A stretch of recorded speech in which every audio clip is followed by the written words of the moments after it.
জনাব শাহিদুজ্জামান বাহাদুর ভাই, জনাব শাহিদুজ্জামান বাহাদুর ভাই।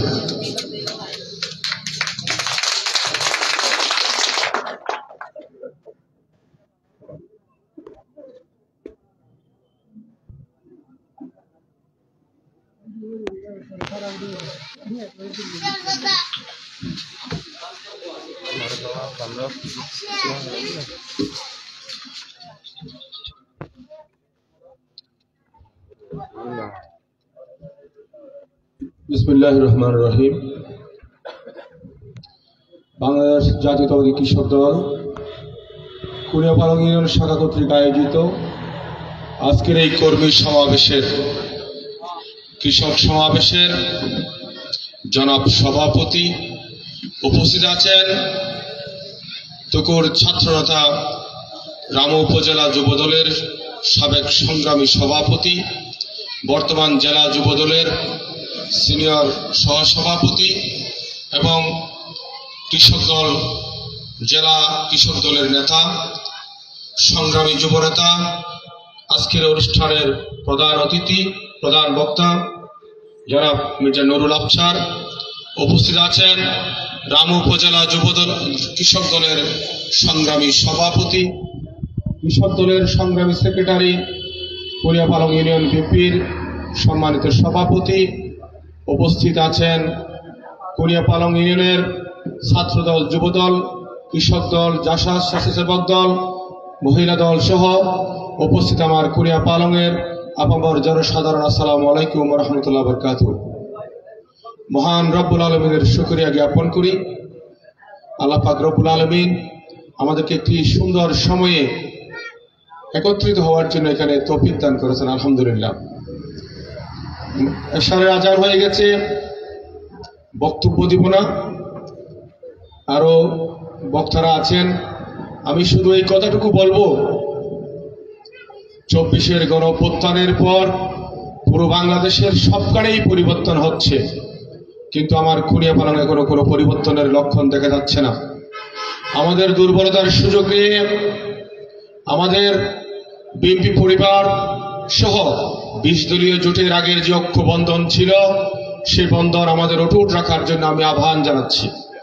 কারণ আমাদের এই উদারতা, দুর্বলতা, সরলতার সুযোগ নিয়ে ফ্যাসিস্ট আওয়ামী লীগের দূষণেরা কুড়িয়াপালংয়ের প্রত্যন্ত ওয়ার্ডে এখনো পর্যন্ত যেভাবে উচ্চ গলায় কথা বলেন, এখনো পর্যন্ত বেগম খালেদা জিয়াকে নিয়ে যেভাবে উস্কানিমূলক বক্তব্য দেন, দেশ নেতা তারেক রহমানের বিরুদ্ধে উচ্ছৃঙ্খল বক্তব্য রাখছেন, চায়ের দোকানে এখনো বেগম খালেদা জিয়ার বাণিজ্য দিয়ে কথা বলছেন, আমাদের নেতা লুৎফর রহমান কাজলের পরিবার নিয়ে কথা বলছেন, তার বিরুদ্ধে কেউ প্রতিবাদও করছেন না, কেউ কোনো ভূমিকাও রাখছেন না। শুধু একটা কথা বলবার চাই, আমার রাজনৈতিক পরিবার জাতীয়তাবাদী পরিবার, আমার রাজনৈতিক পরিবার ইসলামী মূল্যবোধী পরিবার, আমার রাজনৈতিক পরিচয় হচ্ছে আওয়ামী লীগের বিরুদ্ধের পরিচয়। আওয়ামী লীগ কিভাবে দেশের রাজনীতি করে আমার মাথায় আসে না। 7 মাসের মাথায় কুড়িয়াপালংয়ের একটা আওয়ামী লীগ নেতা কোনো জেলে যায়নি। এটা আমাদের দুর্বলতা, এটা আমাদের জন্য একটা বৈষম্য। প্রিয় ভাইয়েরা, এই ব্যাপারে রামু উপজেলা নেতৃবৃন্দের আমি দৃষ্টি আকর্ষণ করছি। আওয়ামী লীগের দূষণেরা অনেকেই আমাদের সামনে মঞ্চে চেয়ার বসে আছেন। আমি আপনাদের দৃষ্টি আকর্ষণ করে কথা বলতে চাই, রামু উপজেলা বিএনপি যুবদল, ছাত্রদল, স্বেচ্ছাসেবক দল, কৃষক দল যৌথ সমন্বয় সভা ডাকেন। সভা ডেকে একটি পরিষ্কার সিদ্ধান্ত নেন, 2018 সালের নির্বাচনে যে সমস্ত দূষণেরা তাদের শিশের ব্যালট পেপার কেড়ে নিয়েছিল, তাদের বিরুদ্ধে ব্যবস্থা নেওয়ার জন্য লুৎফর রহমান কাজলের কাছে অবস্থান করেন। না হয় 18 সালের নির্বাচনে যেভাবে আমাদেরকে দুঃসাহসিকভাবে পরাজিত করেছিল, আগামী নির্বাচনে সেই মীর জাফরের ভূমিকা নিয়ে একই পরিণত হবে, সে কথা আমাদের মাথায় রাখতে হবে।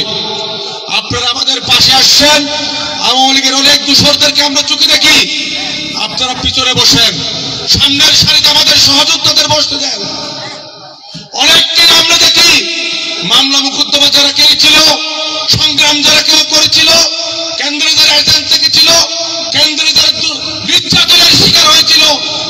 জন্য সামনের চেয়ার খালি রাখবেন, আপনারা পিছনে বসবেন।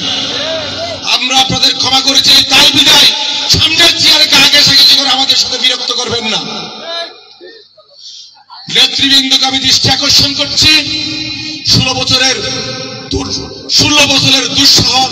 দুঃসাহস এবং দুর্নীতি এত তাড়াতাড়ি আমাদের ভুলে গেলে চলবে না। আমাদের বাঙালি মুসলমানেরা খুব তাড়াতাড়ি ভুলে যায়, এটাই আমাদের দুর্বলতা। এটা আমাদের মনে রাখতে হবে। কুনিয়াপালংয়ের অসহায় কৃষক শ্রমিক জনতা কোন কষ্টে আছে সেই খবর কেউ নিচ্ছে না। জেলা পরিষদের বরাদ্দ হচ্ছে রাস্তা নির্মাণের জন্য, কুনিয়াপালংয়ের ফরেস্ট ডিপার্টমেন্ট সেই রাস্তা নির্মাণ করতে দিবে না। জেলা পরিষদের বরাদ্দ হচ্ছে কাল সংস্কার করার জন্য, কুনিয়াপালংয়ের বিভিন্ন সরকারি দপ্তর সেই কাজে বাধা সৃষ্টি করছে। আওয়ামী লীগের দূষণেরা পাহাড় কাটতেছে, সেই বিষয়ে ফরেস্ট ডিপার্টমেন্টের কোনো ভূমিকা নাই। ফরেস্ট ডিপার্টমেন্ট কুনিয়াপালংয়ের এত বড় একটা উপজেলার মতো ইউনিয়ন, সবখানেই সরকারি বন বিভাগ দখল বাণিজ্যের নামে তারা ব্যবসা বাণিজ্য চালিয়ে যাচ্ছে। আমার এলাকার গরিব দুঃখী মেহনতি মানুষদেরকে বন মামলায় জিম্মি করে তারা কোটিপতি হয়ে যাচ্ছে। সেই বিষয়ে আমি কুনিয়াপালং ইউনিয়ন পরিষদের চেয়ারম্যান মহোদয় আপনার দৃষ্টি আকর্ষণ করছি, যে সমস্ত এলাকায় বন বিভাগ রাস্তা নির্মাণ করার জন্য বাধা সৃষ্টি করছে, বিএমপি পরিবারকে সাথে নিয়ে আপনি এগিয়ে যান। আর বন বিভাগকে আমি একটা কথা পরিষ্কার বলতে চাই, ধানমন্ডির 32 নম্বর থাকে নাই, বাংলাদেশের আওয়ামী লীগের দূষণের কোনো বাড়ি থাকতেছে না। যদি কুনিয়াপালংয়ের গরিব দুঃখী মেহনতি মানুষের বাড়িতে বন বিভাগের কোন লোকজন হাতের আঁচড় দেয়, একদিনের ভিতর কুনিয়াপালংয়ের সমস্ত বন বিভাগের অফিস ভাঙিতে আমাদেরকে কঠিন সিদ্ধান্ত নেওয়ার জন্য বাধ্য করবেন না। যেই বন বিভাগের রাস্তায় আমার জনগণ বসতি স্থাপন করে প্রত্যেকটা বাড়ি থেকে আপনারা টাকা নিয়েছেন, ঘুষ নিয়েছেন, সেই সময় কেন আপনারা বলেন নাই বাড়ি করা যাবে না? বিদ্যুতের লাইন নেওয়ার সময় বাধা সৃষ্টি করছেন। আমি যখন সভাপতি ছিলাম সেই সময়ে বিদ্যুতের লাইন এগুলো দিয়েছি, এখনো কেন? তখন আওয়ামী লীগ ছিল, হ্যাঁ থাকলে পল্লী বিদ্যুতের একটা খুঁটিতে যদি আঁচড় দেন, সেই খুঁটি আপনাদের বাধা দিয়ে ঢুকাই দেওয়া হবে। কুনিয়াপালংয়ের 2500 মিটার কেটে নেওয়ার জন্য আপনারা লিস্ট দিয়েছেন, 2500 নয়, একটা মিটারও যদি খোলার দুঃসাহস দেখেন, কুনিয়াপালংয়ের সমস্ত বন বিভাগের অফিসে তালা ঝুলিয়ে দেওয়া হবে। আর যে সমস্ত বিদ্যুৎ লাইন আপনারা বন্ধ রাখছেন, ডিপো অফিসে নোটিশ দিয়ে চিঠি দিয়ে আপনারা এই সমস্ত কাজ বন্ধ করুন। সরকারি জায়গায় আপনারা যে বন বিভাগের অফিস করেছেন, আগে আপনাদের বন বিভাগের অফিসগুলো উঠাই নিয়ে কাগজের জায়গায় চলে আসেন। যতদিন আপনাদের অফিস বন বিভাগের জায়গায় থাকবে, ততদিন আমার কুনিয়াপালংয়ের মানুষ বন বিভাগে থাকবে, এর ব্যতিক্রম কোনো কিছু হবে না। টুনকু টুনকু মামলা দিয়ে টাকা খাওয়ার ব্যবস্থা করছেন। চেয়ারম্যান মহোদয়, আমি আপনার আবার দৃষ্টি আকর্ষণ করছি, আপনি সাধারণ জনগণের পাশে এই মামলা মোকদ্দমার জন্য খোঁজখবর নেন। এবং আমার নেতা লুৎফর রহমান কাজলকে বলবো, উপজেলা নেতৃবৃন্দকে একটা কমিটি গঠন করে দেন। সেই কমিটি পুরা রাম উপজেলায় বন বিভাগের যে সমস্ত নির্দোষ মানুষগুলো বন বিভাগের মামলায় হয়রানির শিকার হচ্ছে, তাদেরকে ডিপুর সাথে কথা বলে, জেলা প্রশাসকের সাথে কথা বলে আপনি চাইলে পারবেন। এই সময় এটা কোনো ব্যাপারই না। এই নির্দোষ মানুষের মামলাগুলো প্রত্যাহারের জন্য আমি জোর আহ্বান জানাচ্ছি।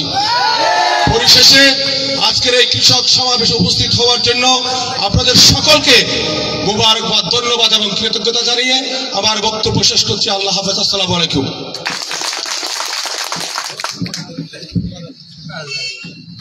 সম্মানিত উপস্থিতি, এ পর্যায়ে মূল্যবান বক্তব্য রাখবেন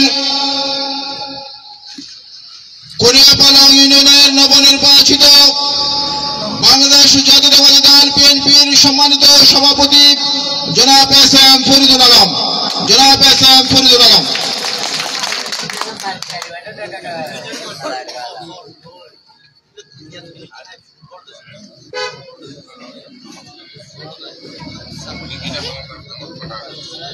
Ay, বিসমিল্লাহির রহমানির রহিম। বাংলাদেশ জাতীয়তাবাদী কৃষক দল কুনিয়াপালং ইউনিয়ন শাখা কর্তৃক আয়োজিত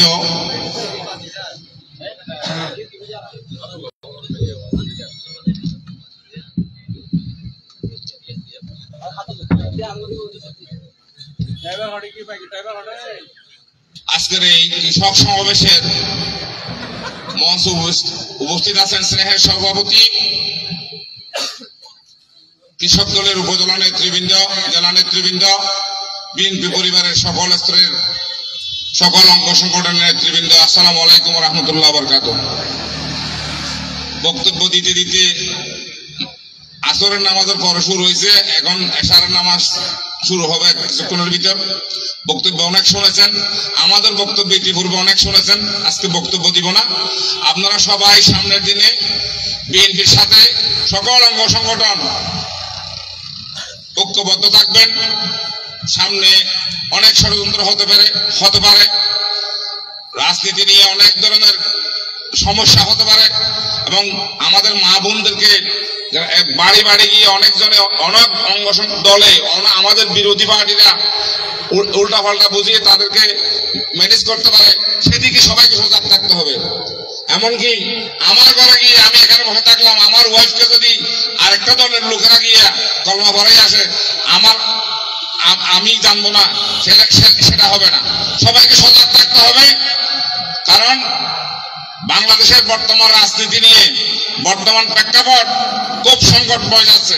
সুতরাং বিএনপিকে দমিয়ে রাখার জন্য আন্তর্জাতিক এবং জাতীয় এবং পার্শ্ববর্তী দেশের অনেক ষড়যন্ত্র চলতেছে। সুতরাং সেই ব্যাপারে সবাইকে সজাগ দৃষ্টি রাখতে হবে। আমি বিশেষ কথা বাড়াবো না, মিজানুরুল আফসার ভাই আপনাদেরকে সমাপনী বক্তব্য দেবেন। আজকে যেহেতু বক্তা অনেক বেশি হয়ে গেছে, বক্তব্য দিতে দিতে বক্তারাও ক্লান্ত এবং আপনারা শুনতে শুনতে আপনারাও ক্লান্ত।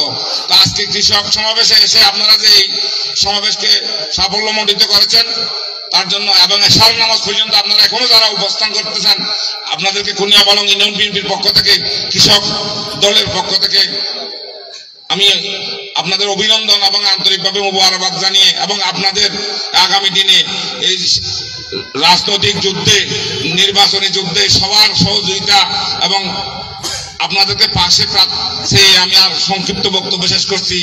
খোদা হাফেজ। বাংলাদেশ জিন্দাবাদ। শহীদ প্রেসিডেন্ট জিয়াউর রহমান অমর হোক। খালেদা জিয়া জিন্দাবাদ। তারুণ্যের প্রতীক তারেক রহমান জিন্দাবাদ। আমার প্রিয় নেতা আলহাজ লুৎফর রহমান কাজল সাহেব জিন্দাবাদ, জিন্দাবাদ, জিন্দাবাদ। আসসালামু আলাইকুম। সম্মানিত উপস্থিতি, এ পর্যায়ে আপনাদের সামনে মূল্যবান বক্তব্য রাখবেন আজকের বাংলাদেশ জাতীয়তাবাদী কৃষক দল কুনিয়াপালং ইউনিয়ন শাখার সম্মানিত প্রধান অতিথি, রামু উপজেলা ছাত্রদল যুবদলের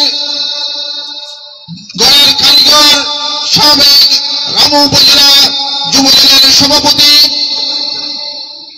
কক্সবাজার জেলা যুবদলের সহ সাংগঠনিক সম্পাদক, বাংলাদেশ জাতীয়তাবাদী কৃষক দল কক্সবাজার জেলার যুগ্ম আহ্বায়ক, শ্রদ্ধেয় জনাব মির্জা নুরুল আফসার, জনাব মির্জা নুরুল আফসার ভাই।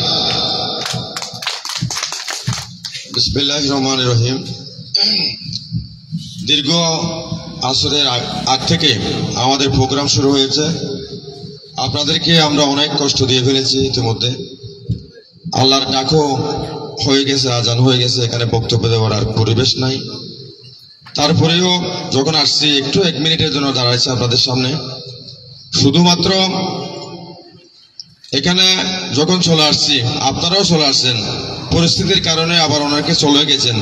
তারপরেও আজকে একটা কথা বলবো, তা বক্তব্য শুরু নয়, শুধু বলবো ভাই হিসেবে, আপনাদের ছোট ভাই হিসেবে, আগামী নির্বাচন নিয়ে অনেক ষড়যন্ত্র হচ্ছে, দেশে বিদেশে অনেক ষড়যন্ত্র হচ্ছে, আপনারা দেখতে পাচ্ছেন কিনা।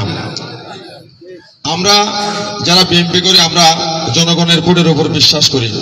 যতবারই এদেশে নির্বাচন হয়েছে, সঠিক নির্বাচন হয়েছে, ততবারই বিএনপি ক্ষমতায় এসেছে, বেগম খালেদা জিয়া ক্ষমতায় এসেছে। যতবারই ষড়যন্ত্রের ভোট হয়েছে, ততবারই আওয়ামী লীগ বা অন্যান্য দল শেয়ার করে ক্ষমতায় আসছে। সেই ষড়যন্ত্র এখনো বন্ধ হয়নি। 17 বছর আমরা সংগ্রাম করে একটা পরিবেশ তৈরি করেছি। বৈষম্য বিরোধী ছাত্র আন্দোলন আমাদের সাথে এক হয়ে গত 5ই আগস্ট আমরা এই খুনি হাসিনাকে পতন ঘটিয়েছি। এখন সে ইন্ডিয়ায় বসে আবারও নতুন ষড়যন্ত্র শুরু করেছে। 71 সালে আমরা পাকিস্তান থেকে স্বাধীনতা লাভ করলেও আমরা গতই 5ই আগস্ট ইন্ডিয়া থেকে স্বাধীনতা লাভ করেছি। আমরা এমনি বাংলাদেশ জনগণের সেই নাগরিক হিসাবে ছিলাম। ইন্ডিয়ার প্রেসক্রিপশনে এদেশ চলত। শেখ হাসিনা আমাদের দেশটিতে প্রধানমন্ত্রী হলেও তিনি ছিলেন ভারতের দেশটিতে মুখ্যমন্ত্রী। ইনশাআল্লাহ আমাদের সেই সংগ্রাম 15 বছরের দীর্ঘ সংগ্রাম করতে গিয়ে আমরা অনেক কিছু হারিয়েছি। বৈষম্য বিরোধী ছোট ছোট ভাইয়ের আমাদের সাথে একত্রতা পোষণ করে আমরা এই খুনি হাসিনাকে পতন ঘটিয়েছি। কিন্তু আমাদের যুদ্ধ শেষ হয়নি। আগামী নির্বাচন পর্যন্ত আমাদেরকে ধৈর্য ধরে যুদ্ধ করতে হবে। এখানে ষড়যন্ত্রের অনেক গন্ধ আপনারা পাচ্ছেন। যারা 4-5টা সিট পেত, সর্বোচ্চ 18টা সিট পেয়েছে দেশে, তারাও আমাদের সাথে এখন নির্বাচনে প্রতিদ্বন্দ্বিতা করার জন্য সাহস দেখাচ্ছে। আপনারা দেখছেন না? তারা কি হিসাব করে দেখেন, খুনিয়া পালং, সারা খুনিয়া পালং যদি আপনারা খুঁজেন 5 ট্রাক পাবেন না তাদেরকে। হ্যাঁ, 2-3 হাজার ভোটও পাবেন না। কিন্তু তারা দেখাচ্ছে আমরা বিএনপি চাইতে আরো বেশি জনপ্রিয়, আমরা আরো বেশি লোকজন আছি। কিন্তু কিছু নাই, কাগজের পাক। তারা দমক সমক দিয়ে একটা পরিবেশ তৈরি করে পিছনের পথ দিয়ে ক্ষমতায় যাওয়ার চেষ্টা করতেছে। খেয়াল রাখতে হবে, ফরিদ ভাই বলছে, আমার নেতা ফরিদ ভাই বলছে, বাহাদুর ভাই বলছে, ফরিদ ভাই হচ্ছে আমার খুব শ্রদ্ধেয় নেতা এই অঞ্চলের। আমি যখন ছাত্রদল করি, ফরিদ ভাই যুবদল করে। তারা অনেক অভিজ্ঞ, তাদের কথাই থাকবেন, আপনারা একত্রতাবোধ থাকবেন, আন্দোলন সংগ্রামে থাকবেন। বিশেষ করে আমরা ছেলেরা যারা আছি, আমরা বাইরে থাকি, অনেকে বিদেশে আছে, অনেকে আমাদের গ্রামের বাইরে আছে, টাকা সিটাক আছে। কিন্তু মেয়েরা তো, মহিলারা তো ঘরে আছে। পুরুষ এবং মহিলা অর্ধেক অর্ধেক ভোট। আমাদের মহিলাদের ভোট নিয়ে মিথ্যা ফতোয়া দিয়ে, মিথ্যা আশ্বাস দিয়ে এখানে ভোট দিলে জান্নাতে যাওয়া যাবে, ওখানে ভোট দিলে ওখানে যাওয়া যাবে, বিভিন্ন কথাবার্তা এখানে শুরু করে ভোট আদায় করার জন্য তারা ষড়যন্ত্র করতেছেন। তাই ভাইয়েরা আমার, আপনারা খেয়াল রাখবেন, আগামী নির্বাচন পর্যন্ত আমাদের দানের শেষের জনপ্রিয়তা, দানের শেষের সাথে আমরা যে ছিলাম, বিএনপির সাথে ছিলাম, আর কিছুদিন মাত্র অপেক্ষা করে বিএনপিকে আপনারা ক্ষমতা নিয়ে যান, আপনাদের সমস্ত দাবি দেওয়া মনের আশা পূরণ হবে ইনশাআল্লাহ। প্রিয় ভাইরা, বক্তব্য বাড়াবো না, এখানে আজান হয়ে গেছে, জামাত হবে। সবাইকে সুস্বাস্থ্য কামনা করে লুৎফর রহমান কাজলের জন্য দোয়া করবেন, সাথে থাকবেন, সে আশা প্রত্যাশা করে আমার সংক্ষিপ্ত আলোচনা এখানে শেষ করছি। খুদা হাফেজ, বাংলাদেশ জিন্দাবাদ।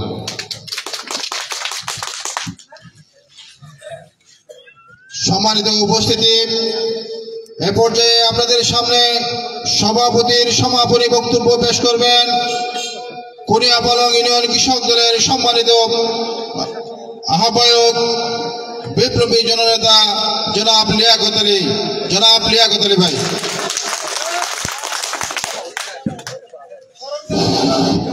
বিসমিল্লাহির রহমানির রহিম। আজকে কৃষক দলের কর্মী সমাবেশের সম্মানিত সভাপতি